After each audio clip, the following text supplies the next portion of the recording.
সম্মানিত হাজিরিন, রবিউল আউয়াল মাস নবী প্রেমের মাস। আর 12 তারিখ মানে রাসূলুল্লাহ সাল্লাল্লাহু আলাইহি ওয়াসাল্লাম এর আগমনের দিন। প্রশ্ন হলো, এই দিনে হুজুর সাল্লাল্লাহু আলাইহি ওয়াসাল্লাম কি করতেন?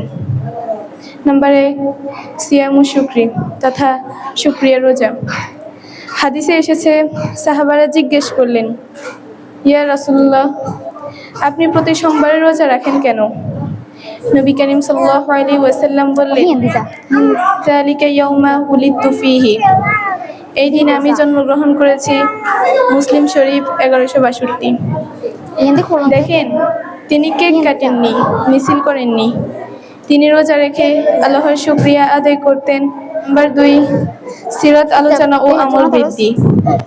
তিনি এই মাসে সাহাবাদের তালিম দিতেন, কোরআন তেলাওয়াত করতেন, তাহাজ্জুদ পড়তেন, উম্মতের জন্য দোয়া করতেন। তার পুরো জীবনই ছিল খোদাবন্দের দিন কায়েমের মেহনত। নাম্বার 3, রহমাতুল লিল আলামিন তথা রহমত বিতরণ। আল্লাহ তাআলা বলেন, ওয়া মা আরসালনাকা ইল্লা রাহমাতুল লিল আলামিন, তিনি এসেছেন রহমত হয়ে। তাই তার দিন কাটতো এতিমের মাথায় হাত বুলিয়ে, বিধবার খবর নেওয়াতে, শত্রুকে ক্ষমা করাতে। নবীকে ভালোবাসা মানে জশ্নে জুলুস না, নবীর সুন্নত অনুসরণ করা।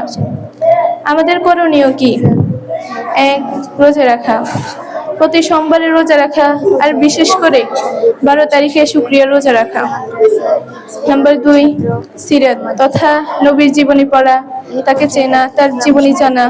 তাকে না চিনলে আমরা তাকে ভালোবাসবো কিভাবে?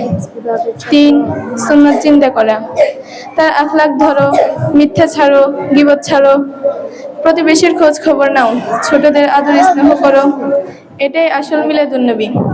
আল্লাহ তাআলা আমাদেরকে আশিকি রাসূল হিসেবে কবুল করুন এবং হাসরে তার শাফায়াত নসিব করুন।